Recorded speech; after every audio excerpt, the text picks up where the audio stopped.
Hello viewers, আসসালামু আলাইকুম। আমি আছি আপনাদের সাথে মোহাম্মদ ইমাম মাদি। আজকে আমরা আসছি মেরি ব্রিকফিল নামক একটি ব্রিকফিলে। তো আমাদের সাথে আছেন মোহাম্মদ হাসিবুল ইসলাম, হাসিবুর রহমান, মাসুমিল্লা ভাই, আসসালামু আলাইকুম। আব্দুল্লাহ ওয়াল। আসসালামু আলাইকুম। তো ভিউয়ার্স, আমরা পরিদর্শন করতেছি। এখন বর্ষাকাল চলতেছে, তো এখন এই মুহূর্তে অনেক ইট আছে, এগুলো বিক্রি করার জন্য প্রস্তুত করা হয়েছে। এটা যখন আসলে ব্রিকফিলের অবস্থা হয় এইভাবে যে যখন 12 মাসের 6 মাস কাজ করা হয়, অর্থাৎ ইট তৈরি করা হয়, আর 6 মাস ইট বিক্রি করা হয়। তো যেই 6 মাস বর্ষা থাকে না, সেই 6 মাস আর কি ইট তৈরি করা হয়। আর যখন বর্ষা আসে তখন সেই ইটগুলো বিক্রি করা হয়। দেখেন, সম্পূর্ণ এই যে লাল যেগুলো দেখা যাচ্ছে, এগুলো সম্পূর্ণ ইটে ভরা।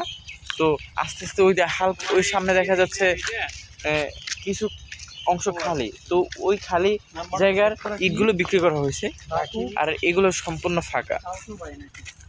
তো ভিউয়ার্স, আর এগুলো হচ্ছে লাইট। যখন মানে ইট পড়ে তখন রাত্রে কাজ করার প্রয়োজন হয়, কারণ টানা 7 দিন পর্যন্ত এখানে মানে ইটটা পড়তে হয়। যদি একটু বন্ধ হয়ে যায় তাহলে দেখা যায় ইটটার ভালো আসে না। তো এই কারণে এই লাইটের সংযোগ দেওয়া হয়েছে, এই লাইটগুলো দিয়ে কাজ করা হয়।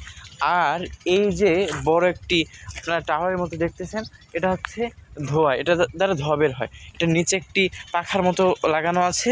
তো ওই পাখাটার মাধ্যমে এই যে ভিতরে সম্পূর্ণ একটা লাইন করা আছে, পাইপের মতো লাইন করা আছে।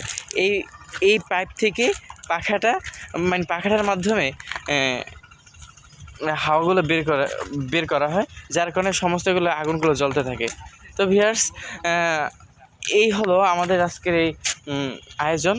তো আপনাদের কোনো কিছু যদি পরামর্শ থাকে বা কোনো কিছু জানতে ইচ্ছে করে, আমাদের অবশ্যই লাইক, কমেন্ট, শেয়ার করে কমেন্টের মাধ্যমে আমাদেরকে জানাবেন যে কোনো সমস্যা। তো ভিউয়ার্স, আজকে এই পর্যন্তই। ভালো থাকবেন, সুস্থ থাকবেন।